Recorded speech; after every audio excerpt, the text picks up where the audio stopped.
Hello and welcome to this episode of Creating with Howcraft. My name is Denise Yesback Moore with howcraftcollection.com. Today I'm going to be showing you how to create my clementine bracelet. So this is what the bracelet looks like up close. The tools and supplies you will need to create this bracelet are round nose pliers, wire cutters, chain nose pliers. This is S-Lon cording number 18. It's a really beautiful aqua color. The beads we will be using today are from the new bead boxes that were just added to howcraftcollection.com.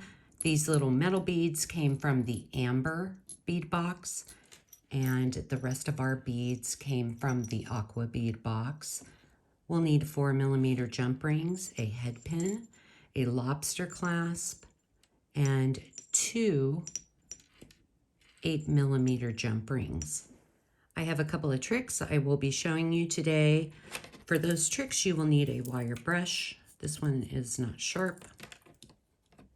A lighter. In your glue of choice, this is super glue gel control. Works well with the S-Lon. You could also use GS Hypo Cement. A complete list of the jewelry making supplies and beads along with printable PDF instructions can be found on howcraftcollection.com. Search Clementine bracelet. We are going to start off by cutting a 15-inch length of the S-Lon cording. I'm not going to condition this cording because we're not going to be forming a ton of knots. And I always cut my cording a little bit longer. It's easier for me to create these little knot dangles at the end.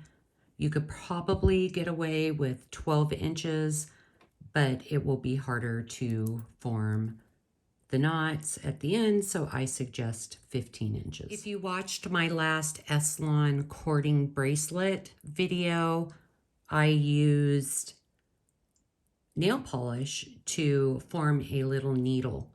Another trick is you can take a lighter, and we're going to rub it over, and then we're just going to come back in and twist it, and it's going to harden up that end. So now we're going to do it to the other side. We're just going to go over and twist. And now the ends are hard. Since we hardened the end of the cording, it's going to make it easier for us to string our findings and our beads. So we picked up our lobster clasp, and we're going to move it down about 5 or 6 inches. And we are going to form an overhand knot. We're going to grab that, and we are just going to move that knot down.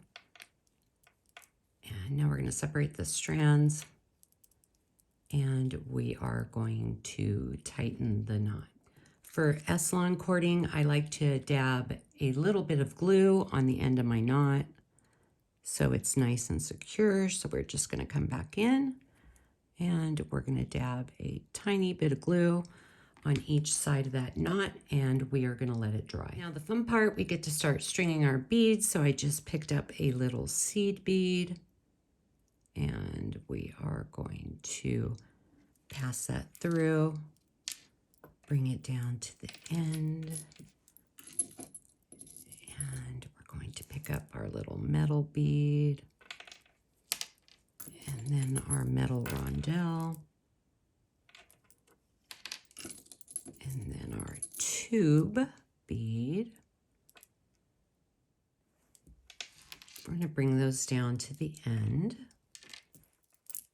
We're going to pick up a purple round, bring that down, and then I like to use jump rings as spacers. It just adds a tiny little bit of sparkle Now we're going to pick up another purple teardrop glass bead, string that down. Another jump ring. Let's see, we're doing an oval. String that down. Another jump ring. The glass round. Another little jump ring. Now we're going to the aqua.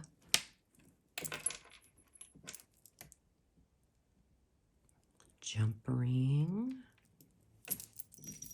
Our next aqua bead.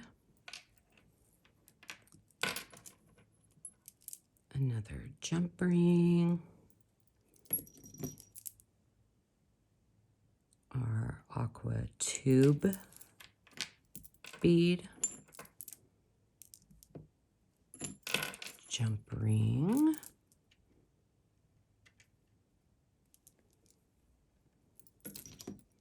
Our aqua round bead, and you can see that our bracelet is starting to take shape. Okay, now we're going to go with another jump ring and this olive bead. We're going to string that down. Our next jump ring, our olive round,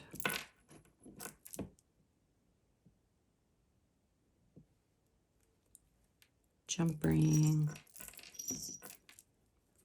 our olive rondelle,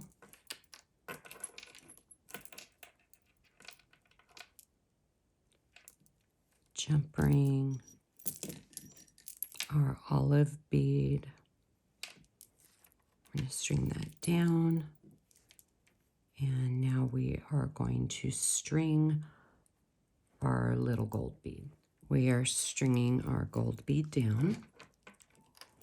Now we're going to come back in and we are going to open our jump ring. This is how you open and close a jump ring. We're going to grab our other jump ring. We are going to attach it. Close that jump ring. Make sure it's nice and tight and snug so it won't slip off the bracelet. If you just have a closed ring, you can also use a closed ring. So now we're going to pick up our jump rings and our bracelet.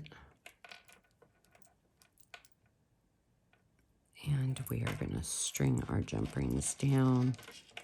We're going to come back over and we are going to form. This is a simple knot, and I'm just taking my round nose pliers and I'm going to pull that knot down, and I'm going to tighten that up, making sure it's butted right up against there. And then we are going to grab our super glue and we're going to dab the knot and let that dry. Now we're going to form these little fringy dangles. So this is why we have the extra length. It is much easier to form your knots if you have a little bit of length on the end. So we're just going to form an overhand knot, and we're going to move that down. I'm kind of squishing it down there. And then we're going to come back over and pick up our little glass bead. We're going to string that through, bring it down, and now we're going to form another overhand knot. And we're just coming back in with our round nose pliers, and we're moving the knot down. to push it right up against that bead. And then we're going to come back in and trim off that little end. If you don't fray the ends of your cording, it just kind of sits there and it really doesn't look finished. So I like to come back in with my round nose pliers and separate the strands, and then I gently brush them out with the wire brush. So now we're moving over to the other side, and we are going to form our overhand knot. So I just move that down a little bit. And then I'm going to tighten it up. Grab our little purple bead. We're going to string that down. And we are going to form our next overhand knot. Get it situated right. And we're just going to move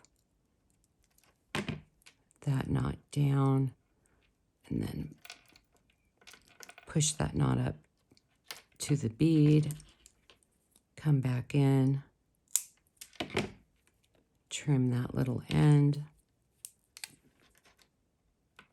and then we're going to fray the cording.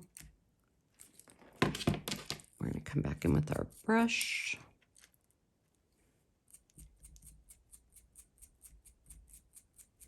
And we are just brushing those little ends.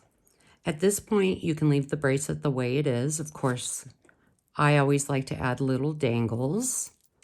So let's create our dangles. I created one of the olive dangles already. I'll show you how to create the other. I'm using a head pin and I'm stringing that bead down, and we're going to form a simple loop.